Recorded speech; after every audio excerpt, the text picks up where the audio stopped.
Hello दोस्तों, आपका स्वागत है हमारे चैनल लर्निंग स्टॉर्म में। आज हम आपको दिखाएंगे जिनके घर में एक सिंगल बैटरी और ये जो इन्वर्टर होता है, नॉर्मल यूजर्स होते हैं जो, जब वो अपने इस इन्वर्टर को चेंज करते हैं, एक हाइब्रिड इन्वर्टर अपने घर पे इंस्टॉल करते हैं, तो उनको वायरिंग में समस्या आती है।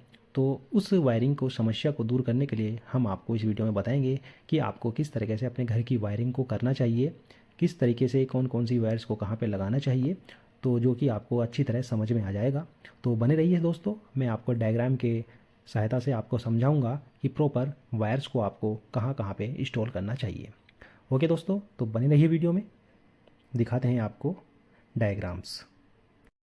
तो दोस्तों, हमारे घर में कुछ इस तरीके से हमारे इन्वर्टर के कनेक्शन होते हैं। तो मैं आपको प्रॉपर समझा देता हूँ कि ये क्या है। ये आपको दिख रहा होगा, एक इन्वर्टर है, ये हमारी 12 वोल्ट की बैटरी है और ये है हमारा एक सॉकेट है जिसके थ्रू हमारे इन्वर्टर में ग्रिड अवेलेबल होती है। ठीक है, तो हमारे इन्वर्टर की ये लीड आई है, ये लाइन है, मतलब फेस है, और ये न्यूट्रल है। ठीक है, तो इसके थ्रू हमारे घर में, हमारे इन्वर्टर में ग्रिड अवेलेबल हो जाती है। ठीक है, और ये हमारी बैटरी है, बैटरी के कनेक्शन हमारे इन्वर्टर में हो गए हैं। और इन्वर्टर में से एक वायर्स निकलता है यहाँ से, जो कि हम फेस के थ्रू ले यूज़ करते हैं, जिसको जो ग्रीन कलर का होता है, आपको पता होगा, ग्रीन कलर का एक वायरस यहाँ से निकालते हैं इलेक्ट्रिशियन, और उसके थ्रू हमारे जहाँ जहाँ पे वो पॉइंट पे कनेक्ट होगा वहाँ वहाँ पे इन्वर्टर की सप्लाई स्टार्ट हो जाएगी। और जहाँ पे वो नहीं होगा तो वो पॉइंट्स हमारे बंद रहते हैं ग्रिड जाने पर। ठीक है, तो इतना आपको समझ में आ गया होगा। और मैं आपको दिखाता हूँ आगे का डायग्राम, और अच्छी तरह आपकी समझ में आ जाएगा।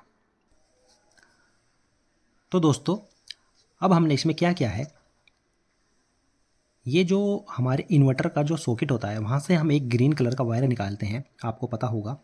तो वो हमने इस यहाँ पे तक ले लिया है, और इस सॉकेट में जिसके थ्रू हमारे इन्वर्टर के अंदर ग्रिड जा रही है, उसका न्यूट्रल हमने ले लिया है। ठीक है, ये न्यूट्रल है, यहाँ पे आ गया है। तो अब हम इस इन्वर्टर पे जो भी लोड चलाएंगे वो हमारे इन्वर्टर पे उसका लोड पड़ेगा। ठीक है, इस ग्रीन कलर की वायर से, क्योंकि हमने यहाँ से इसका वायर ले लिया है। तो सपोज़ कीजिए हमने अपने घर में इस पर बल्ब लगा रखा है, टीवी लगा रखा है और फ़ैन लगा रखा है। ये हमारे वो अप्लायंसेस हैं जो इमरजेंसी के लिए हमको चाहिए। ठीक है, ग्रिड जाने पे। ठीक है, जब ग्रिड जाएगी तो ये अप्लायंसेस हमारे चलते रहेंगे, बाकी हमारे अदर बंद हो जाएंगे। और एक लाइन हमने यहाँ पे डाली है, तो ये न्यूट्रल हमने सेम ही लिया है, जो उसका था वो भी इसका ही कॉमन है। ठीक है, और ये जो मेन ग्रिड है ये हमने यहाँ से सॉकेट से ले ली है। ठीक है, तो इस पर हमने डाल रखा है एसी हो गया, मोटर हो गया, पंप हो गया, गीजर हो गया, एक्स्ट्रा एक्स्ट्रा, ऐसे सब हैवी लोड्स हमारे इस पर अवेलेबल हैं। तो इसका मतलब ये हुआ कि ये इमरजेंसी लोड है और ये हमारा हैवी लोड है, जो कि ग्रिड जाने पे ये बंद हो जाएगा, और जब ग्रिड आएगी तो स्टार्ट हो जाएगा और वो हमारा इन्वर्टर के थ्रू चलता रहेगा। ठीक है, तो इस तरीके का कनेक्शन हमारे घर में होता है। अच्छी तरह आपको ये समझ में आ गया होगा। यही हमारी वायरिंग्स होती हैं घर के अंदर, जिस तरीके से मैंने आपको समझाया है। तो ये आपको समझाने के मकसद से था। अब आपका हमारा यहाँ से मेन पॉइंट स्टार्ट होता है कि आपको मैं ये समझाना था कि घर में जब हम इस इन्वर्टर को हटाएंगे, एक हाइब्रिड इन्वर्टर को इंस्टॉल करेंगे जिसमें कि स्मार्ट लोड होता है, मेन लोड होता है, तो हम उसका कनेक्शन कैसे करेंगे। लोग इसमें कन्फ्यूजन में हो जाते हैं कि कैसे होंगे कनेक्शन, कैसे नहीं होंगे। तो आपको मैं एक बात बता दूं कि घर में आपके इन्वर्टर की जो वायर्स है ग्रीन कलर की, जैसे ये वाली थी वायर्स हमारी, यह ग्रीन कलर की वायर जा रही थी, इसमें हमारे ये इमरजेंसी वाले अप्लायंसेज इंस्टॉल हैं। ठीक है, तो हम इसको क्या मानेंगे, जो इन्वर्टर हमारा हाइब्रिड इन्वर्टर होता है, तो ये हमारे मेन लोड हो जाएगा इन्वर्टर का। ठीक है, और ये जो एसी मोटर्स पंप है इसको हम बना लेंगे अपने। तो दोस्तों, ये हमारा हो जाएगा स्मार्ट लोड और ये हो जाएगा हमारा मेन लोड। ठीक है, तो हमारे घर के अंदर पहले से ही एक ग्रीन कलर की वायर अवेलेबल होती है, तो उस वायर को हम यूज़ करेंगे एज ए मेन लोड। ठीक है, और जो हमारे घर में ग्रिड की लाइन होती है रेड कलर की और ब्लैक कलर की, जो ये न्यूट्रल होता है, तो इस वाली लाइन को हम यूज़ कर लेंगे एज ए स्मार्ट लोड। ठीक है, तो सारा स्मार्ट लोड हमारा इस लाइन पे चल जाएगा और मेन लोड हमारा उस लाइन पे चल जाएगा। आपको अपने घर के अंदर कोई भी अदर वायरिंग कराने की ज़रूरत नहीं है। ठीक है, तो चलिए आपको एक डायग्राम और दिखाता हूँ, और उससे भी आपको अच्छी तरह काफ़ी समझ में आ जाएगा। तो दोस्तों, हमने आपके लिए एक ये डायग्राम बनाया है, आपको समझाने के लिए। तो ये मैं आपको समझा देता हूँ कि ये क्या क्या चीज़ है। तो आपको ये दिख रहे होंगे, ये हमारे सोलर पैनल है, ये डीसीडीबी बॉक्स है, ये हमारा इन्वर्टर है जो कि है डबल आउटपुट में, और ये हमारा एसीडीबी बॉक्स है, और ये एक हमारा एमसीबी बॉक्स है जो कि हमारे इन्वर्टर के बगल में लगता है, और एक ही हमारा एमसीबी बॉक्स है जो कि हमारे घर का मेन एमसीबी बॉक्स होता है। तो चलिए आपको दिखाते हैं कि किस किस तरीके से आपको घर की वायरिंग करनी होती है, किस की आपकी समझ में आ जाएगी। ओके दोस्तों, पहले मैं आपको दिखाता हूँ कि हमारे घर में ग्रिड अवेलेबल कैसे होती है। ठीक है, तो फर्स्ट ऑफ ऑल हम इस वाले एमसी बॉक्स को आपको थोड़ा दिखाते हैं कि ये किस तरीके से काम करेगा। तो यह देखिए, ये जो हमारी वायर्स हैं, ये हमारी मेन ग्रिड की वायर्स आई हैं हमारी इस आइसोलेटर में।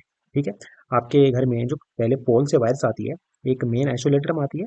ठीक है, तो वो ये आइसोलेटर है जिसको आप 63 एम्पियर का या 40 एम्पियर का लगाते हो, तो इस आइसोलेटर के थ्रू आएगी। फिर उसके थ्रू हमारी जो ग्रिड है एक यहाँ पे आई है। तो हमने यहाँ पे एक बाई डायरेक्शनल एक एनर्जी मीटर को इंस्टॉल किया है जो कि आपको ग्रिड की एक्सपोर्ट भी बताएगा, आपका इंपोर्ट भी बताएगा, और आपकी हाई लो वोल्ट प्रोटेक्शन सारी चीज़ यहाँ पे आपके डिस्प्ले पे आपको शो करेगा, जो कि 3 से 3,500 रुपये का आपको मिल जाता है। वो ये वाईफाई से भी कनेक्ट हो जाता है। तो हमने इसको लगाया है दिखाने के लिए कि आपको पता चल जाएगा कि हम जब ग्रिड को एक्सपोर्ट करते हैं इंपोर्ट करते हैं कितना यूनिट लेगा। तो ये ऑप्शनल है, आप लगा भी सकते हो या नहीं भी लगा सकते हो। ठीक है, तो इसके बाद हमारी जो ग्रिड यहाँ से जाती है एक स्टेबलाइजर में जाती है। ठीक है, ये ऑप्शनल है, स्टेबलाइजर आप लगा भी सकते हो या नहीं भी लगा सकते हो। ठीक है, यहाँ से हमारी ये ग्रिड जो गई है डायरेक्ट पहले वोल्टेज स्टेबलाइजर के अंदर गई है, फिर यहाँ से हमारी जो ग्रिड गई है मैं आपको दिखा देता हूँ कि ये कहाँ पे गई है। ठीक है, ये हमारा स्टेबलाइजर है, तो यहाँ पे ग्रिड हमारे आ चुकी है। इसके बाद ये हमारा स्टेबलाइजर क्या करेगा, 230 वोल्टेज को मेंटेन करेगा, कम नहीं, कम भी नहीं करेगा, ज़्यादा भी नहीं करेगा, और मेंटेन रखेगा। तो आपके घर में प्रॉपर ग्रिड अवेलेबल रहेगी मेंटेनेंस होने पे। तो यहाँ से हमारे इन्वर्टर का इसका स्टेबलाइजर का आउटपुट निकलता है। ठीक है, तो ये हमारा जो बॉक्स है, ये दूसरा बॉक्स है जो इन्वर्टर के बगल में आपको मैंने बताया था, इन्वर्टर के बगल वाला ये बॉक्स है, ये हमारा मेन बॉक्स था। तो चलिए मैं आपको थोड़ा सा को दिखा देता हूँ जूम करके।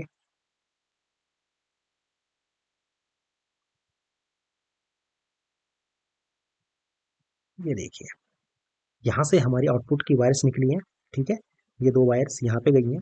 ठीक है, एक न्यूट्रल है ब्लैक वाली, और रेड वाली हमारी फेस है। तो ये जो हमारी वायर पहले गई है, एक हमारा यहाँ पे चेंज ओवर लगा हुआ है। ठीक है, ये चेंज ओवर लगा हुआ है, इसके अंदर हमने ग्रिड को अवेलेबल करवा दिया है इस वोल्टेज स्टेबलाइजर के थ्रू। ठीक है, पहले आप इतना ही समझ लीजिए कि इस चेंज ओवर के थ्रू गई है जो कि हमारे इन्वर्टर का स्मार्ट लोड का चेंज ओवर है। ठीक है, उसके बाद यहीं से हमने एक लूप मारा है और हमारी ग्रिड अवेलेबल हो गई है यहाँ पे मेन लोड के चेंज ओवर पर। ठीक है, हमारे घर पे दो चेंज ओवर लग चुके हैं, एक स्मार्ट लोड के चेंज ओवर पे ग्रिड अवेलेबल करा दी है हमने, और एक दूसरी करवा दी है हमने मेन लोड के चेंज ओवर में। ठीक है, और फिर हमने एक लूप मारा है यहाँ पे जो कि एक आइसोलेटर लगाया है, इसके थ्रू हमारी जो ग्रिड है वो इन्वर्टर के अंदर जाएगी। ठीक है, यहाँ से हमारी एसीडीबी में गई है और इसके थ्रू फिर हमारे इन्वर्टर में चली गई है। ठीक है दोस्तों, तो आपको प्रॉपर समझ में आ गया, दोबारा बता देता हूँ। तो वोल्टेज स्टेबलाइजर के थ्रू हमारी ग्रिड गई है, पहले हमने स्मार्ट लोड के चेंज ओवर में दिया है, दूसरा हमने मेन लोड के चेंज ओवर में दिया है, और तीसरा हमने एक आइसोलेटर में दिया है। इस आइसोलेटर के थ्रू हमारी ग्रिड जो चली गई है वो डायरेक्ट इन्वर्टर के अंदर चली जाएगी। ठीक है, इतना आपको अच्छी तरह समझ में आ गया होगा। चलिए अब आपको नेक्स्ट बताते हैं कि इन्वर्टर का आउटपुट, ग्रिड हमने इन्वर्टर को दे दिया है, अब इन्वर्टर के हमारे आउटपुट निकलेंगे दो। ठीक है, तो ये तो आपको बताने की ज़रूरत नहीं है, सोलर से हमारे डीसीडी बॉक्स में सोलर की एनर्जी आई है और हमारे इन्वर्टर के अंदर चली गई है। ठीक है, तो चलिए अब आपको हम दिखाते हैं इन्वर्टर के आउटपुट जो कि होने वाले हैं डबल। ठीक है, तो पहले आपको बता देते हैं मेन लोड। ठीक है, ये हमारा मेन लोड है, यहाँ से हमारे दो वायर्स निकले हैं जो जाके हमारे पहले एक हमने एमसीबी, दो एमसीबी लगाई है सिंगल सिंगल पोल की, तो यहाँ पे लगी है। एक हमारा न्यूट्रल में आया है। ठीक है, हम वहाँ पे हमने सिंगल पोल की एमसीबी लगाई है, वो एक हमारा फेस है, यहाँ पे भी हमने सिंगल पोल की एमसीबी लगाई है। ठीक है, उसके बाद हमने एक यहाँ पे एनर्जी मीटर लगाया है जो कि हमको शो कराएगा कि हमारे इन्वर्टर के आउटपुट्स कितना एम्पेयर निकलने हैं, कितना लोड चल रहा है, सब कुछ यहाँ पे एक एनर्जी मीटर लगाया है। और ये ऑप्शनल है, आप लगा भी सकते हो, नहीं भी लगा सकते हो। लगाओगे तो आपको इन्वर्टर्स को सारा आप इन्फॉर्मेशन देख पाओगे कि कितना आउटपुट निकल रहा है, कितना नहीं निकल रहा है, ठीक है। तो सिंपल यहाँ से दो वायर हमारे आउटपुट के निकले मेन लोड के, वो सिंगल सिंगल पोल के एमसीबी के थ्रू होते हुए इस जो एक एनर्जी मीटर है उसके थ्रू हमारे यहाँ से आउटपुट निकला है। और ये जाके हमने यहाँ पे चेंज ओवर में लगा दिया है, ठीक है। ये वही चेंज ओवर है, मेन लोड चेंज ओवर, जहाँ पे हमने ग्रिड के वायर अभी स्टेबलाइजर को दिए थे, ठीक है। तो इस चेंज ओवर के अंदर हमारे दो सोर्स आ चुके हैं, एक ग्रिड इन हो चुकी है और एक हमारे इन्वर्टर का मेन लोड इन हो चुका है, ठीक है।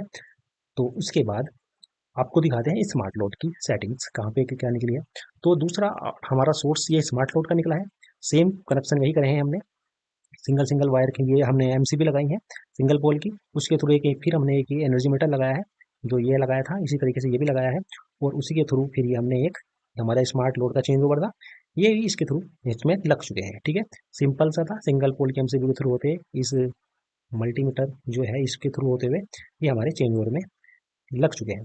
तो हमारे दोनों जो लोड थे इन्वर्टर के वो हमारे इस चेंज ओवर के अंदर जाके कनेक्ट हो चुके हैं, एक यहाँ पे कनेक्ट हो चुका है और एक हमारा यहाँ पे कनेक्ट हो चुका है।